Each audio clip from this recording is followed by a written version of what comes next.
everywhere, 'cause this is Africa. Boa tarde a todos, meu nome é Beatriz de Souza Santos, estudo licenciatura em História e hoje eu vou falar sobre os métodos indisciplinares da história da África. Hoje eu vou falar sobre um texto chamado Os Métodos Indisciplinares Utilizados nessa obra, escrito por Joseph King-Verbo. Joseph King-Verbo nasceu em Burkina Faso, na África, no ano de 1922. Ele foi um professor historiador, ou seja, uma pessoa que estuda o passado. King-Verbo quis mostrar para o mundo que a história da África é muito rica e deve ser contada pelos próprios africanos.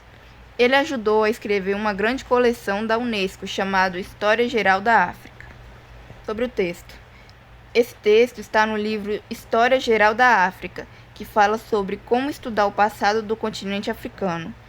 King-Verbo explica que, para entender a história da África, é preciso utilizar várias áreas do conhecimento juntas, como a história, a arqueologia, a linguística, a arte, a sociologia e as ciências naturais. Isso é o que ele chama de indisciplinaridade. Ideias principais do texto. O autor diz que estudar a África não é fácil, porque em muitas partes do continente não existiam textos antigos. Por isso é importante usar outros tipos de fonte, como a tradição oral, histórias que as pessoas contam de geração em geração, a arqueologia, a linguística, que estuda as línguas faladas pelos povos africanos, a arte, como máscaras, esculturas e danças, e as ciências naturais, que ajudam a entender o clima, as plantas e os animais da época.